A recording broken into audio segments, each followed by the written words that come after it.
Right, this is going to be one of those videos where it's a couple of things in one, but it's mainly going to be talking about a young Polish left-sided winger by the looks of it.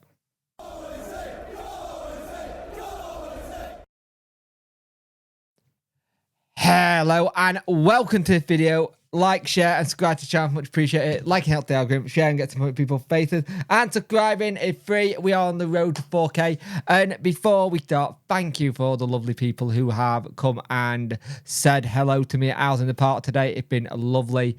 You're all lovely people. Really good to talk to you all about Wednesday. Talk about a couple of things as well.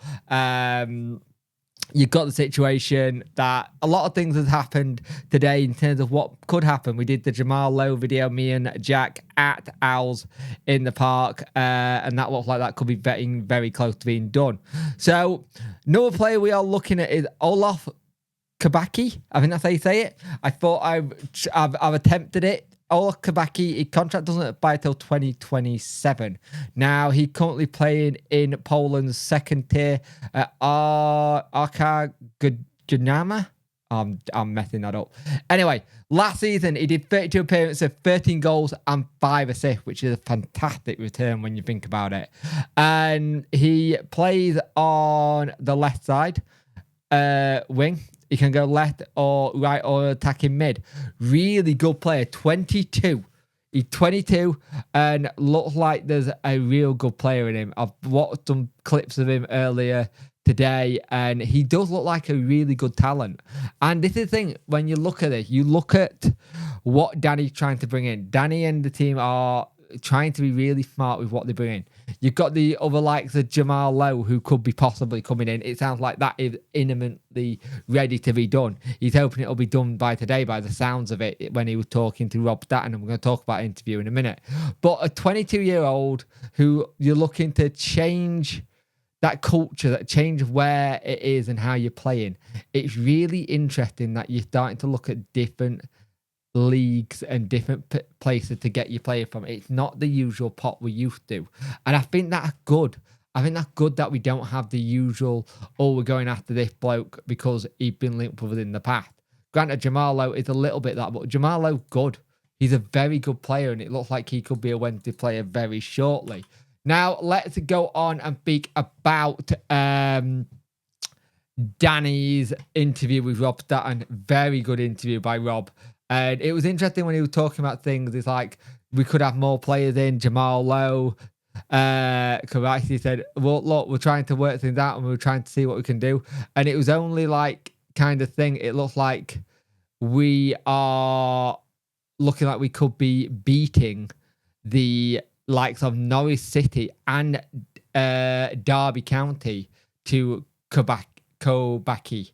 I think that's how you say it. I am going to get it wrong. If I got that wrong, please tell me. I'd like to know if I got that right or wrong. But Kobacki is like one where you're looking, we could have beaten off really big competition for this lad. Now, the person who actually came up with this is Kobacki Sweden. I think that's how you say it. He is a journalist for one of the Polish outfits. And he said, Olaf Kobacki new club will be Sheffield Wednesday, the 20th team from the... So that's like a done deal. Again, look at how the information with, say, the likes of Sven Ingelsson was. It came out in the Swedish media that it was already and looked like it was starting to be done. You look at Jamal Lowe. Jamal Lowe looked like it was all but done. You see the tweets from a certain Joe Cran and stuff looking like that's done, the medical and all that going on as well. And then you look at how Danny was speaking about contracts. Now, this is the one I want to get into. Danny was asked about the people like Iorfa, Windass, and Bernard. And he didn't give anything away, but he smirked, he smiled. He said there's been ups and downs.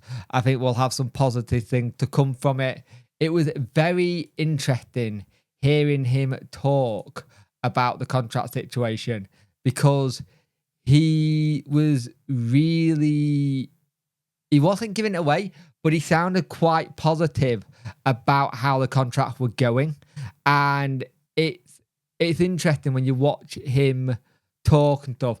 he doesn't give a lot away, but he also does. He smirks a little bit when things look like they're gonna happen, and I like that. I like that like little giddy childish side of him.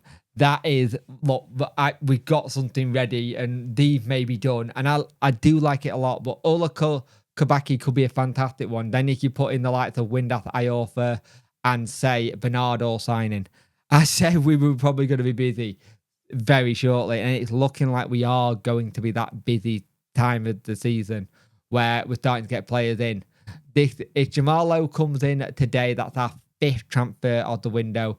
Then if you put like a Kobacki in, that's your 6th. It's busy, and it's not even the like 1st week of July yet. And this is what I like. I like seeing that we're in this kind of position of we're going to go out and get this all done.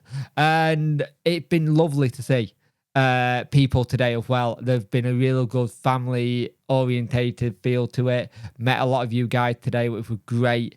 I've absolutely enjoyed that immensely. Me and Jack went. My little girl and my missus and my little boy were gonna go, but sadly, my eldest wasn't behaving well enough, and sadly, she couldn't go because we had to not let her go to it because we didn't want her to know. We didn't want her to have the thing that if you misbehave, it doesn't mean you're still get to do things. Going to this was seen as a little bit of a kind of big treat to do for the week, and it's a shame because I really wanted to go there and enjoy it like everyone else has done with their families. And yeah, I think that's the only bit been a damper on my day is that I've not been able to enjoy that side of it, which I would have loved to. I am absolutely knackered though. It's a lot of standing and walking for me. I'm in a lot of pain. I'm going to take some painkillers in a little bit, have a break, sit down, and all that kind of jazz because I'm tired. It had been a long, long day. But everything seems optimistic. If we can get Olaf Kobacki in next after Jamal Lowe, if Jamal Lowe is done and dusted, that would be fantastic. Jamal Lowe looks really, really good. And it's getting other bits and pieces in now. And it's more putting things together. The more we put together, the better. And you're starting to see a semblance of a really good squad that Danny could easily put together, get it firing. It's interesting that Baz has been very open about pre-season and how it's completely different to how it was last time. And I think that's good for him to say. And it's that whole thing, you're hoping that's the case. And like Barry said, he's hoping Josh Windass and the others stay up well. And that's your club captain saying that. So let's hope that things have been going on and things are going in the right direction. Let's put it that way. The more things go in the right direction, the better it is for us. So like I said, let's not like oversell that if a player's staying or going yet. There's a lot that could happen in the next couple of hours till Monday. So we'll find out. At the end of the day, we'll see. That's what I say. But if Olaf Kobacki is our next player after Jamal Lowe, and Jamal Lowe coming in would be fantastic as well. Let's see. It's really positive time at Sheffield Wednesday right now. I'll do the part video. I'm going to try and get up tomorrow. But I am going to try and take a bit of a breather, but we'll see. But yeah, let me know what you think. Let me know about everything. And people who've met me today, you've been lovely. It's been wonderful. And yeah, see you in the next one.